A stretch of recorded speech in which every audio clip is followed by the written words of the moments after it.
Lagi-lagi pemirsa, kalau kita sudah diresahkan dengan munculnya aksi premanisme yang makin liar di jalanan, kini muncul lagi predator seksual yang bahkan berada di lingkungan terkecil yang harusnya adalah lingkungan aman, yaitu adalah lingkungan keluarga. Ini tergabung dalam sebuah komunitas obrolan di platform Facebook. Bahkan mencengangkan ya, ini berisikan anggotanya lebih dari 30.000 akun. Bagaimana kemudian ini bisa terjadi hingga terpampang jelas di sana ada foto-foto para korban, bahkan target korban yang masih anak-anak berusia 1 hingga 4 tahun.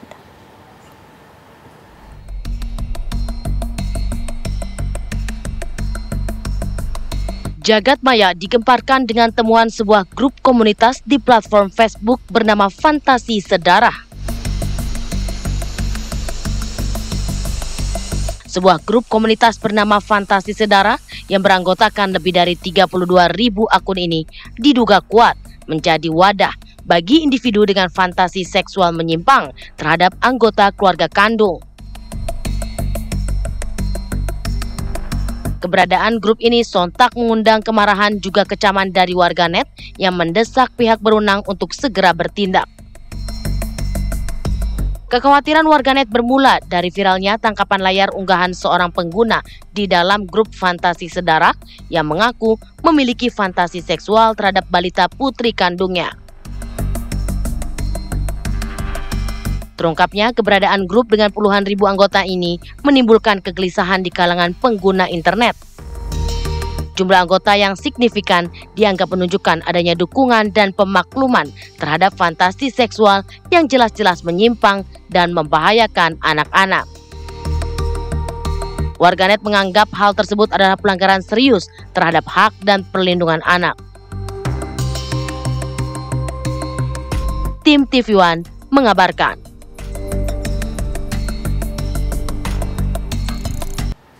Ya, ini miris, bahkan kemudian sebagian orang menyebutkan ini sungguh menjijikan kalau kita lihat pemirsa bagaimana kemudian obrolan-obrolan yang terdapat dalam kelompok atau grup Fantasi Sedarah tersebut yang berada di platform Facebook.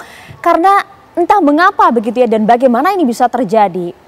Seorang ayah ataupun kemudian juga seorang anak memiliki ketertarikan seksual terhadap orang tua maupun juga anaknya. Bahkan nampak di sana tidak hanya remaja, bahkan juga anak-anak. Mohon maaf saya sebutkan usianya 1 hingga 4 tahun ini menjadi korban dan juga target seksual mereka. Dan mirisnya, lebih menjijikannya lagi, ini mereka bahkan menceritakan dengan bangga kepada seluruh anggota dalam kelompok obrolan dari platform Facebook tersebut yang jumlahnya bahkan mencapai 40.000 akun. Kita coba akan dalami hal ini bersama dengan Mas Reza Indragiri, sudah hadir bersama dengan kami, ada pakar psikologi forensik. Mas Reza, terima kasih sudah hadir bersama kami, Mas. Kami ingin mencari tahu lebih dalam, Mas Reza, mungkin tolong cerahkan kami karena kami nggak masuk di akal, Mas, nggak masuk di nalar. Mengapa kemudian seorang orang tua, bahkan keluarga terdekat, saudara begitu yang harusnya menjadi pelindung bagi anak-anak, kemudian bisa sekeji ini, Mas, menjijikan bahkan bagi kami. Pertanyaannya sebetulnya kita sedang berbicara tentang incest atau pedofilia. Kalau judulnya adalah Fantasi Sedarah, memang ini terasosiasi dengan incest. Yes. Bagaimana keluarga yang memiliki pertalian darah satu sama lain ternyata melakukan aktivitas seksual tertentu, maaf. Atau kita bicara tentang pedofilia, orang yang pada dasarnya memiliki ketertarikan seksual terhadap anak-anak berusia pra-pubertas. Terlepas apakah ada pertalian darah atau tidak, tetapi sekali lagi begitu muncul ketertarikan seksual pada anak-anak usia pra-pubertas, disitulah terjadi atau kondisi pedofilia. Incest di sini ya, Mas, ya, jelas. Perlu dicari tahu apakah bercampur baur antara mereka-mereka yang incest dan mereka-mereka yang pedofil bercampur baur dalam grup yang sama. Nah, terlepas dari itu, kalau pertanyaannya kok bisa ya ada orang dewasa yang tertarik pada misalnya darah dagingnya sendiri pada anak-anak yang usianya masih sangat muda. Hitung-hitungan di atas kertas, Mbak Maria, pihak yang paling mungkin menyakiti anak-anak termasuk viktimisasi secara seksual memang orang dekat. Itu ada datanya, Mas? Kita kan selama ini selalu mewajangani anak kita, nah hati-hati nah terhadap orang yang asing, terhadap orang yang tidak dikenal. Barangkali kita harus cek ulang, relevan tidak ya nasihat semacam itu. Karena orang dekat lah, orang tua misalnya, yang tahu persis anakku di mana. Kelemahan anakku seperti apa? Apakah dia akan mudah dikendalikan dengan cara-cara ancaman atau dengan cara iming-iming? Bagaimana saya bisa menaklukkannya? Jam berapa saya bisa menjinakkannya? Dan seterusnya, dan seterusnya. Dan mereka merasa aman bersama dengan orang ini. Apalagi karena merasa memiliki penguasaan penuh terhadap diri si anak tidak mampu untuk mencari pertolongan keluar, maka hitung-hitungan di atas kertas sekali lagi, pihak yang paling mungkin menyakiti anak-anak talenta bukan adalah anggota keluarganya sendiri. Baik ayah, ibu, kakak, atau siapapun yang memang sepenuhnya bisa membuat anak terkungkung dalam penguasaannya. Ya kita harus sadar itu data kalau tadi Anda sampaikan Mas. Tapi begini ya, bagaimana kemudian ini bisa terjadi, bahkan kemudian mereka begitu santai, belak-belakan menceritakannya, bahkan tak segan-segan mengupload foto dari saudara mereka sendiri Mas. Kalau sesaat lalu kita bicara tentang aktivitas seksual yang sebutlah menyimpang, sekaligus jahat, sekarang pertanyaan kedua dari Mbak Maria menggeser kita pada perbincangan tentang kok bisa-bisanya ya ada orang yang mengekspos kelainannya, mengekspos kejahatannya untuk publik sedemikian rupa. Kalau kita bicara pidana, untuk situasi yang kedua ini relatif lebih mudah. Kenapa? Siapapun yang menyebarluaskan informasi yang mengandung perbuatan asusila di media elektronik, hitam putihnya persoalan sudah jelas kok. Undang-undang ITE langsung menyergap itu. Tapi kalau kemudian kita bicara tentang aktivitas seksual, apakah misalnya incest akan serta-merta bisa dipidana? Sayangnya tidak. Saya mengatakan ini dengan getir. Jadi masuk akal kalau misalnya anggota DPR semisal Ahmad Sahroni mengatakan ini menjijikan. Ini amoral, ini bejat, ini biadab dan seterusnya. Tetapi secara pahit saya harus mengatakan tidak serta-merta yang namanya incest bisa dipidana. Contoh, mudah-mudahan pemirsa TV One tidak menangkap ini sebagai pembelajaran yang keliru ya. Anggaplah ada seorang ibu yang melakukan aktivitas seksual dengan darah dagingnya, dengan anaknya. Tapi anaknya sudah dewasa, umur 20 tahun misalnya. Dan tidak ada paksaan di situ. Apakah serta-merta bisa dipidana? Ternyata Undang-Undang TPKS mengatakan tidak. Karena kata kunci dalam Undang-Undang TPKS, suatu perbuatan, suatu aktivitas seksual bisa dianggap sebagai sebuah kekerasan kalau ada paksaan di dalamnya. Memang ada beberapa kondisi lainnya.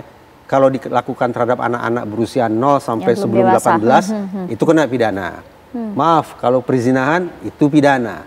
Tapi sekali lagi, kalau ternyata aktivitas seksual itu dilakukan oleh sesama orang dewasa, belum ada ikatan pernikahan, dan dilakukan berdasarkan konsensual, artinya ada persetujuan dari kedua belah pihak, maka sekali lagi pahit memang kita tidak bisa menjerat mereka secara pidana. Kita bisa memberikan mereka sumpah serapah, caci maki dan seterusnya, tapi ketika kita mencoba meminta pertanggungjawaban secara pidana kepada mereka, barangkali kita harus lempar handuk. Ada yang undang-undang perkawinan sedara kan? Tepatnya ingin saya katakan adalah undang-undang tindak pidana kekerasan seksual. Beberapa pasalnya harus saya katakan amoral. Ini tidak hanya saya utarakan di forum ini. Di sekian banyak kesempatan, termasuk terakhir kali saya utarakan di depan Majelis Hakim di Pengadilan Negeri Mataram, Nusa Tenggara Barat. Pada kasus penyandang disabilitas yang melakukan kekerasan seksual, saya katakan kepada majelis hakim bahwa sejumlah pasal dalam undang-undang tindak pidana kekerasan seksual kita memang amoral. Ada nilai-nilai moralitas, ada nilai-nilai sakralitas, nilai-nilai keluhuran di bangsa kita yang betul-betul steril dari undang-undang itu. Itu yang kemudian menjadi PR besar bagi negeri ini dan juga kemudian menjadi ancaman pula karena nampaknya sekarang masyarakat kita sudah semakin belak-belakan menunjukkan kejahatannya, bahkan itu dilakukan terhadap keluarga mereka. Tapi begini Mas, Anda mungkin bisa menjelaskan apa ya Mas yang kemudian ada di benak mereka begitu pada saat paling tidak memiliki fantasi semacam ini. Ini amoral, di luar naral, bahkan Anda sampaikan tadi jahat ini. Saya memilih untuk mengatakan begini, karena mumpung saya bukan orang klinis ya, tapi saya orang forensik, saya ingin mengatakan terlepas apakah itu tanda petik sebatas fantasi atau bahkan sudah menjelma sebagai sebuah perilaku, ini harus dianggap pertama, harus dianggap sebagai sebuah penyimpangan. Namun, poin nomor 2, betapapun kita sebut sebagai penyimpangan, bukan berarti bahwa pelakunya kemudian akan bisa diasosiasikan sebagai orang yang sakit, jiwa, tidak gitu ya. waras, kelainan jiwa yang memungkinkan dapat tanda petik layanan pasal 44 KUHP. Jangan, kita cap ini sebagai penyimpangan, orientasi dan atau perilaku seksual menyimpang, namun sekaligus jahat. Karena kata jahat ini berkonsekuensi pada mereka harus dianggap sebagai orang yang normal, orang yang waras, sehingga bisa dimintai pertanggungjawabannya secara pidana, secara hukum. Oke, itu yang menjadi perhatian. Tapi sebelumnya begini, kalau kita lihat memang saat ini Polda Metro Jaya juga sudah gesit untuk mengusut hal ini, di mana Direktorat Siber Polda Metro Jaya pemirsa akan terus melidiki dan juga mendalami pembuat serta pengelola akun komunitas Facebook bernama Fantasi Sedara. Menurut Kasubdit dari Penmas Polda Metro Jaya AKBP Ronald Simanjuntak, Polda Metro Jaya telah berkoordinasi saat ini dengan Direktorat Siber, kemudian Kominfo dan juga Mabes Polri untuk menelusuri akun tersebut. Sudah pasti Direktorat Siber Polda Metro Jaya akan menyelidiki dan mendalami tentang akun Facebook tersebut.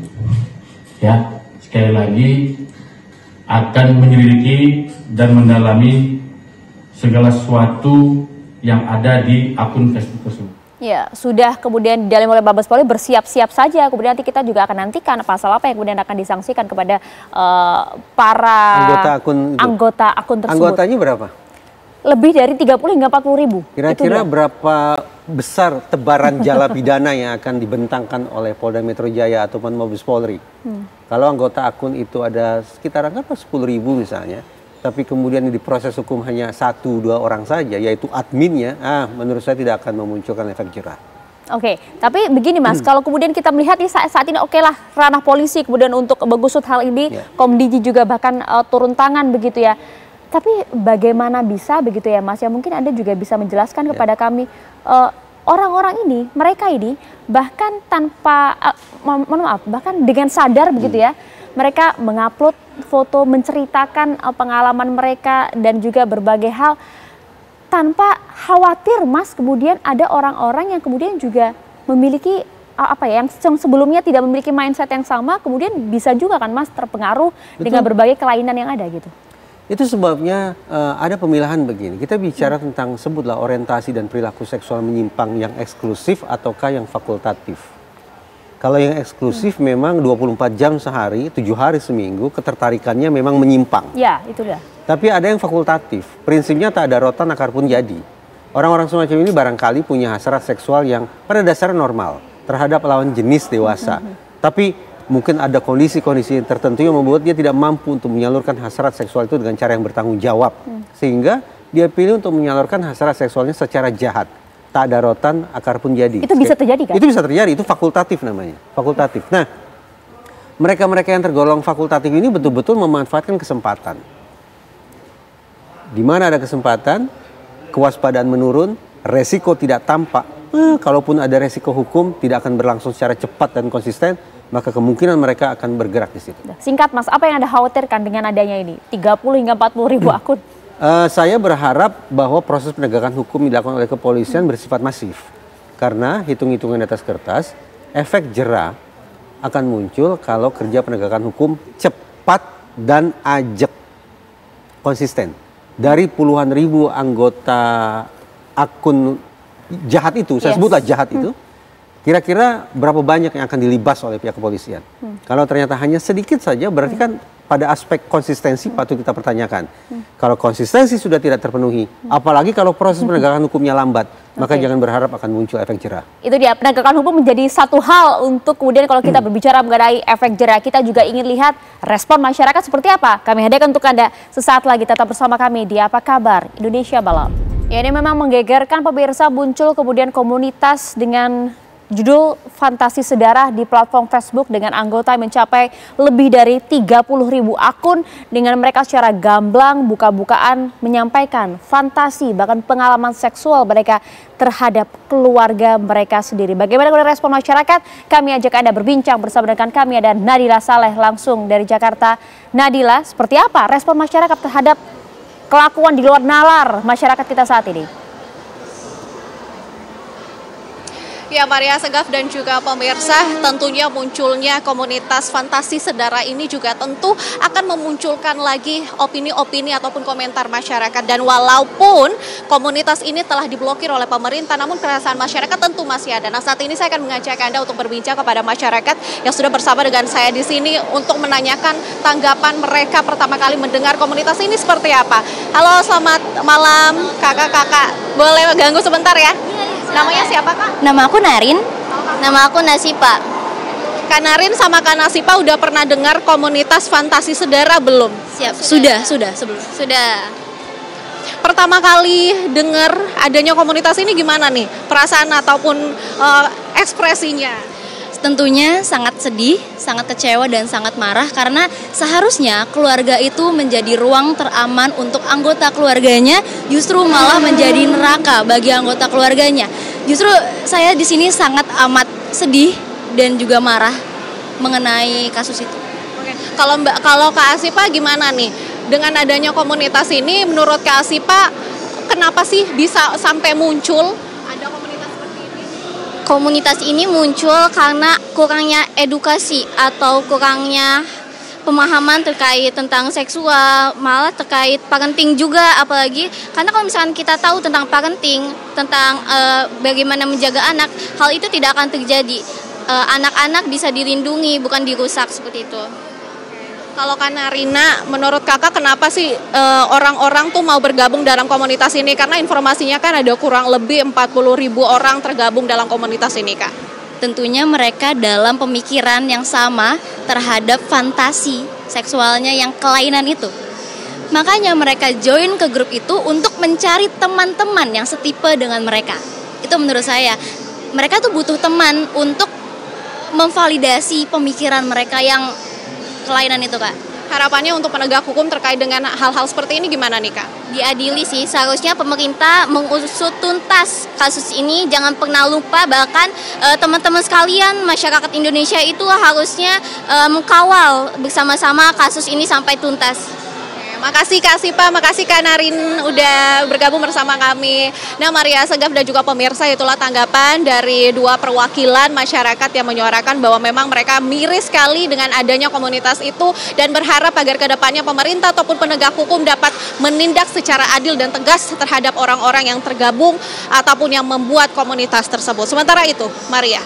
Terima kasih Nadila Saleh tadi mendapatkan dua warga di Sudirman, Jakarta untuk kemudian merespon hal ini, dan lagi-lagi memang semua sepakat ini merupakan tindakan yang jahat, bahkan miris meresahkan masyarakat saat ini, Mas Reza. Lagi-lagi Mas Reza, penegakan hukum, kalau tadi kemudian Anda sampaikan tadi juga ada Nasifa dan juga warga lain yang juga menyampaikan hal yang serupa gitu. Bagaimana ya membuat efek jera? Diblokir akunnya, cukupkah menurut Anda? Mari kita sepakati dulu, ini masalah hukum ya. Kalau kita sepakati ini sebagai masalah hukum, maka ada beberapa dimensi yang harus dikelola. Mulai dari preemptif. Preemptif itu berarti bicara tentang literasi bermedia sosial. Orang mengatakan udah klise itu. Tapi itu tetap realistis loh, itu penting loh. Bicara tentang bagaimana bermedia sosial secara sehat, secara bertanggung jawab. Yang kedua, dimensi preventif. Bagaimana mencegah penyebaran luasan grup semacam ini butuh perlibatan masyarakat. Yang ketiga, represif, baru peran dominan dari pihak kepolisian ini. Sebanyak-banyaknya, secepat-cepatnya meringkus mereka-mereka yang terlibat di dalamnya. Plus yang keempat adalah rehabilitatif. Sayangnya saya tidak suka bicara dimensi keempat ini. Karena saya ini ingin agar pelaku dihukum berat. Tapi kalau kemudian kita sudah singgung dimensi rehabilitatif, maka suka tidak suka kita harus bicara tentang bagaimana ya menyembuhkan pelaku. Nah, saya tidak begitu suka tuh dengan narasi semacam itu. Tapi apa boleh buat, sekali lagi ada dimensi preemptif, preventif, represif, dan rehabilitatif memang perlu dikelola secara terpadu. Oke, baik, terima kasih banyak Mas Reza Indragiri atas waktu bersama kami. Terima kasih Mbak Maria. Ini tentu menjadi perhatian besar bagi masyarakat, bagi kita semua, termasuk juga pihak kepolisian yang masih menyelidiki hal ini. Kita tunggu nanti kelanjutan dari kasus ini juga seperti apa. Terima kasih sekali lagi. Mudah-mudahan ya meringkus Fufu Fafa yang sampai sekarang belum ketahuan siapa orangnya. Karena dia juga melakukan kemesuman kan, posting-posting asusila itu. Nanti kita coba akan bahas dalam dialog lainnya Mas Reza. Terima kasih.